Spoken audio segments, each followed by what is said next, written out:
Hey everyone, welcome back to another learning video. So आज हम discuss करेंगे ना how to entry on a stock and how to set a stop loss on a stock, breakout stock.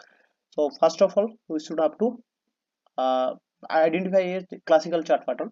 तो हम लोगों को first हमको एक क्लासिकल चार्ट पैटर्न आप देखना है कि जिसमें हम लोगों को ब्रेकआउट होने का पॉसिबिलिटी है या फिर उसमें कोई प्राइस एक्शन बन रहा है जो कि इसमें हम अप्रोच कर सकते हैं। तो हम लोगों का जो स्विंग ट्रेडिंग के लिए जो मेरा अप्रोचिंग स्टाइल होता है, जो कि मैं आप लोगों को भी बताते आ रहा हूँ कंटिन्यूअसली, कि कोई भी स्टॉक ना एक क्लासिकल चार्ट पैटर्न बना रहा है, उसका बाद अगर ब्रेकआउट होता है या फिर उसमें छोटा सा रेंज बनाता है, टाइट कंसोलिडेशन रेंज बनाता है, और जब भी ब्रेकआउट होता है तो हम लोग उसमें पार्टिसिपेशन करते हैं। जो कि हम लोगों का जो मेरा जो ट्रेडिंग स्टाइल है, मैं एक ब्रेकआउट ट्रेडिंग स्टाइल मैं अप्रोच करता हूँ। तो अगर आप देखेंगे तो एक बैक टेस्ट करके दिखा रहा हूँ, जो कि ऑलरेडी ये सॉन फार्मा में या फिर टाइटन में हो चुका है। चीजें मैं आपको रिप्ले करके इस चीजों को दिखा रहा हूँ। अगर आप देखेंगे तो सॉन फार्मा में एक बेसिन काइंड ऑफ, जो मैं हमेशा बोलता हूँ बेसिन कंटिन्यूशन पैटर्न, तो आपको पता होगा। तो ये बेसिन कंटिन्यूशन पैटर्न जैसे फॉर्मेशन हो रहा था, और जब भी ये रेजिस्टेंस जोन था तो उसमें स्टॉक क्या हुआ कि कंसोलिडेशन करना चालू किया। और इसको अगर हम प्ले करते हैं तो नेक्स्ट आप देख सकते हैं कि जब भी ये एक जोन बनाया स्टॉक कंटिन्यू, और उसका बाद ये दास ब्रेकआउट देना, उसका उसका बाद क्या हुआ कि ब्रेकआउट आया। अगर इसमें ब्रेकआउट आया तो हम लोग का क्या रहता है कि जब भी ब्रेकआउट आएगा और 4 to 5% का कैंडल आना चाहिए, और इसमें आपका ऑलमोस्ट फुलफिल हो गया कि 4 to 5% का ये ऑलमोस्ट 3% का कैंडल है। अगर आप इसको मेजर करेंगे तो 3% का कैंडल है। तो अगर आप इसमें देखिए कि यहाँ पे हम लोगों का एंट्री होता 1680 रुपया में एंट्री होता, बट हम लोगों को क्या मिल गया कि पहले ही हमको ये जो एंट्री हुआ ना, उसका बिलो में एक स्विंग जनरेट हुआ है। जब भी हम ट्रेड करेंगे, अगर हम लोगों का स्टॉप लॉस 8% से बिलो कोई स्विंग का नीचे आ रहा है, तो हम लोग उसको ट्राई करेंगे कि स्विंग का नीचे लगाने के लिए अगर हम लोगों का स्टॉप लॉस होगा तो ये स्विंग का नीचे होगा, ना कि ये ब्रेकआउट कैंडल का हो। ये ब्रेकआउट कैंडल पे हम लोग एंट्री करेंगे।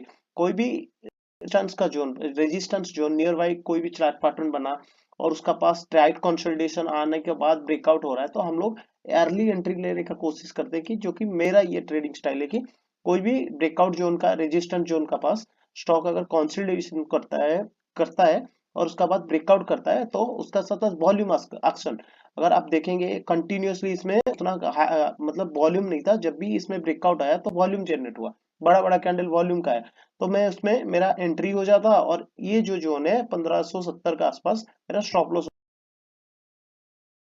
तो आपका ऑलमोस्ट ये 3% का आपका स्टॉप लॉस आ रहा है। अगर फिर भी आप ये और नेक्स्ट कॉन्फर्मेशन के लिए वेट करेंगे बड़ा कैंडल का, तो अगर ये कैंडल को भी देखेंगे तो ये ऑलमोस्ट 6%, 6.5% का आपका स्टॉप लॉस निकल के आता है। और हम लोग जो भी स्विंग ट्रेडिंग करते हैं, मैक्स टू मैक्स हम लोग लॉस जो भी लेंगे 8% से ज्यादा नहीं होना चाहिए। अगर ये ब्रेकआउट कैंडल में मेरा एंट्री होता, तो स्टॉक उसका बाद कैसे मूवमेंट किया है हम लोग देख लेते हैं। कि कंटिन्यूअसली स्टॉक हालांकि कंसोलिडेशन किया, छोटा मोटा करेक्शन आया, और इसमें हम लोग यूज कर सकते हैं कि जो कि मैं आपको बोलता हूँ कि हम लोग 9 EMA यूज कर सकते हैं। तो मैं आपको इसमें EMA यूज करके दिखाता हूँ कि कैसे हम लोग। तो जस्ट ए सेकेंड, ये मैं शायद यूज हो गया, और ये है 9 EMA का, जो मैं आपको हमेशा बोलते जाऊँ कि 9 EMA को कैसे राइड करना है। तो आप देखिए कि इसमें डरना नहीं है कि bearish pattern kind of structure भी बन रहा है, तब तक हम लोगों को हम अपना एंट्री ऑलरेडी कर लिया, और इसका डेप्थ हम लोगों का टारगेट हो जाता है।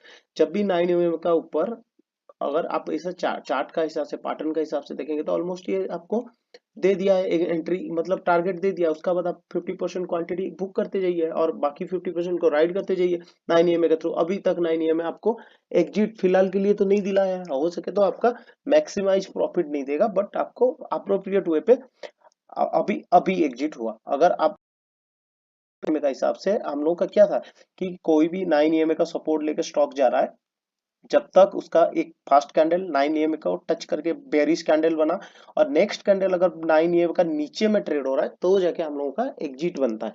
तो मैं इसमें कोशिश कर रहा हूँ कि आपको साथ साथ 9 EMA और आपको कैसे स्टॉप लॉस प्लेस करना है, मैं दोनों चीजें को क्लियर आउट करने के लिए कोशिश कर रहा हूँ, ताकि आप लोग फर्दर आपका ट्रेडिंग जर्नी में इसको यूज कर सकते हैं। अगर ये देखेंगे तो जैसे ही स्टॉक इसमें ब्रेकआउट आया, अगर आप इसको पैटर्न वाइज देखेंगे, तो ये आपका 11% का ये पैटर्न बना था, जो कि बेसिन कंटिन्यूशन पैटर्न बना।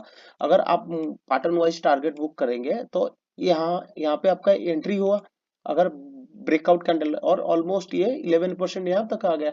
और अगर पैटर्न का हिसाब से आप ब्रेकआउट में यहाँ पे एग्जिट कर लिए तो फर्दर जो नेक्स्ट क्वांटिटी है 50% क्वांटिटी आप बुक करने के बाद अगर इसको राइड करते हैं, या फिर यहाँ पे तो जो आप ऑलमोस्ट 11 पैटर्न वाइज ही ये टारगेट पे आके 9 में भी एग्जिट दिलाया। अगर कभी कभी होता है कि स्टॉक अपसाइड मूव देना चालू करता है, तब आप इसको आ, आपका स्विंग ट्रेड हो सके तो पोजिशनल ट्रेंड में कन्वर्ट हो सकता है, क्योंकि लॉन्ग टाइम पीरियड के लिए भी अपसाइड बहुत सारा स्टॉक देते हैं।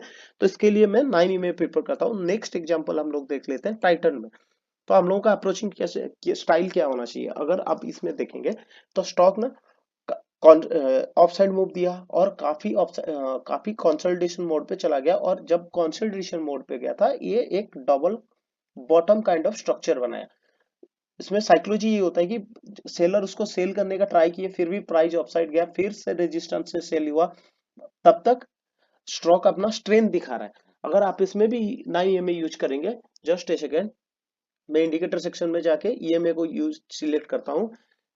ईएमए, अगर फर्दर हम लोग इसमें भी 9 यूज करके देखते हैं तो स्टॉक क्या दिखा रहा है कि स्टॉक में अभी तक स्ट्रेंथ है, और स्ट्रेंथ है, और स्टॉक अभी, अब इसको अब प्ले करते हैं तो हम लोगों का अभी स्टॉप लॉस कहाँ बैठेगा, अगर स्टॉप लॉस को कंसीडर, जब भी इसमें ब्रेकआउट आएगा, अगर ब्रेकआउट कैंडल 5 to 6% का नहीं आया और 2 to 3% का आया, तो हम लोग का ऑलमोस्ट ये जो जोन है आपका 3% ऑलमोस्ट का ये जोन क्रिएट हो रहा है। तो हम लोगों का ये जोन स्टॉप लॉस जोन बनेगा, क्योंकि ये छोटा सा स्विंग भी होना है। अगर हम इसमें स्टॉप लॉस लगाते हैं तो इसमें ज्यादा हीट होने का प्रोबेबिलिटी कम हो जाता है कंपेरेटिव टू अदर जो स्ट्रैटेजी बहुत सारा आपको देखने को मिलेगा। बट हम लोग का अप्रोचिंग ये होता है कि जो ब्रेकआउट कैंडल अगर 5 to 6% स्ट्रॉन्ग मारू जो या फिर बुलिश कैंडल आता है तो उसका ऊपर में हम लोग एंट्री करते हैं, और उसका बिलो में अपना हम लोगों का स्टॉप लॉस रहता है। और इसमें क्या होगा कि हम लोगों का अगर नियर बाई कोई स्विंग स्विंग छोटा सा बना है तो हम उसका नीचे में स्टॉप लॉस लगाते हैं, और जब भी ब्रेकआउट आता है उसमें पार्टिसिपेशन करते हैं। तो अभी इसको हम रिप्ले करके अगर देखेंगे, 9 ईयर में भी आपको चार्ट में दिख रहा होगा कि 9 ईयर में इंडिकेटर है, तो इंडिकेटर यूज हुआ है और इसमें ब्रेकआउट हुआ है, उसका साथ साथ वॉल्यूम एक्शन भी अच्छा था, तो उसका बाद स्टॉक अपसाइड मूव देना चालू किया। तो 9 ईयर में आपको कहाँ निकाल रहा है, आप मोस्टली अगर देखेंगे तो ये जो हम लोगों का जो consolidation double bottom kind of structure बना था, ये आपका ऑलमोस्ट 8% का था। अगर आप इसको देखेंगे तो ऑलमोस्ट आपका एक पैटर्न वाइज टारगेट आपका यहाँ से अगर आप 8% ऑलरेडी ये है दे चुका है। अभी हम लोग के लिए अगर ये जोन आपका जो हो गया, ये 8% आपका कंप्लीट कर दिया। अभी देखते हैं कि 9 में हमको कहाँ एग्जिट दिलाता है, और हम लोगों का प्रॉफिट को नेक्स्ट। अभी देखिए अभी तक आपका एग्जिट हुआ नहीं है, क्योंकि 9 को टच करके कैंडल फर्दर बना था। हो सके तो यहाँ पे पार्शियल प्रॉफिट बुकिंग हुआ है या फिर कुछ हुआ है। अब आप देख भी सकते हैं कि 9 पे जब भी सपोर्ट आ रहा है तो उसमें बुलिश जो कैंडल स्टिक बन रहा है और फर्दर अपसाइड मूवमेंट कंटिन्यू जारी है। तो आपका 9 यही फ्रीडम देता है कि आप कैसे अपना प्रॉफिट को मैक्सिमाइज कर सकते हैं। अगर आप ऐसे प्राइस एक्शन के हिसाब से देखेंगे तो प्राइस एक्शन में आपका ऑलमोस्ट यहाँ पे पैटर्न वाइज टारगेट बुक हो चुका है। अभी तक 9 में आपको एग्जिट नहीं दिलाया। अगर आप यहीं पे कंसीडर कर से तो करेंगे तो आप ये जो कैंडल बना 3650 पे यहाँ पे जाके आपका एग्जिट हुआ 9 का। बट हालांकि हम जो दो स्टॉक देखें तो दो स्टॉक में जो पैटर्न बेस्ड टारगेट का इक्विवेलेंट ये जो 9 में भी एग्जिट दिलाया, बट आप इसको बहुत सारा स्टॉक में बैक टेस्ट करेंगे तो आपको जाके पता चलेगा कि 9 का एडवांटेज क्या है। कभी कभी आप लास्ट ईयर देखेंगे 2023 में एक एक स्टॉक 200% 100% का रिटर्न जनरेट किया है। अगर आप पैटर्न वाइज अगर कोई भी प्रॉफिट को ट्रेल करेंगे तो आप बहुत अर्ली भी एग्जिट कर सकते हैं, जैसे कि ये 8% मूवमेंट यहीं पे हो गया था। जैसे ही अब 9 पे अगर आप यूज नहीं करेंगे, अब मान के चलो कि दो स्टॉक आपका जो बैक टेस्ट में निकला कि इक्विवेलेंट टू जो टैट पैटर्न बन रहा है उसी के हिसाब से अगर आप आईआरएफसी को देखेंगे, बहुत सारा मैं स्टॉक का एग्जांपल आपको बता सकता हूँ, जैसे कि आईआरएफसी हो गया, आरबीएनएल हो गया, ये सब स्टॉक सब ना 23-25 रुपीज से, अगर आरबीएनएल को बोले तो 60 रुपीज से वो चला गया 500 रुपीज, 500 रुपीज ऑलमोस्ट चला गया। अगर इसी के लिए मैं बोल रहा हूँ ना, कोई भी आपका ट्रेडिंग स्ट्रैटेजी जो भी होगा एक अगर डिसिप्लिन वे पे और सिस्टमेटिक वे पे नहीं करेंगे तो आपको हमेशा रिग्रेट रहेगा। आपको ये कंसीडर करना है ना, आप कभी भी टॉप एंड बॉटम बॉटम को कैच नहीं कर सकते मार्केट में। इसके लिए मैं बोलता हूँ कि आप एक ना अपना एक ट्रेडिंग प्लान या फिर आपको खुद को डिसिप्लिन करने के लिए, आपका साइकोलॉजी को डिसिप्लिन करने के लिए, आप प्रॉफिट को मैक्सिमाइज करने के लिए, जबकि मैं ये बोल रहा हूँ कि कैसे हाउ टू प्रॉफिट ट्रेल करना है। तो हम अगर एक एक ये सिस्टमेटिक अप्रोच हुआ ना, कि आपका इसमें ज्यादा साइकोलॉजी का जो प्रेशर होता है वो नहीं आएगा, क्योंकि आपको सिस्टम पता है। जब भी स्टॉक आपका 9 EMA का अब ट्रेड कर रहा है तो आपको राइड को कंटिन्यू करना है। जब नीचे उसको 9 EMA का बटम जो उसका नीचे ट्रेड करता है तो जाके आपको एग्जिट लेना है।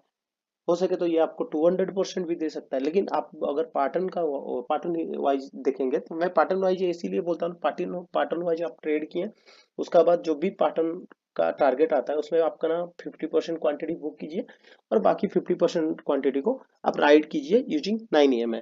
होप सो ये वीडियो और आपको अच्छा लग रहा होगा, ताकि आपको समझ में भी हो आया होगा कि how to place stop loss on appropriate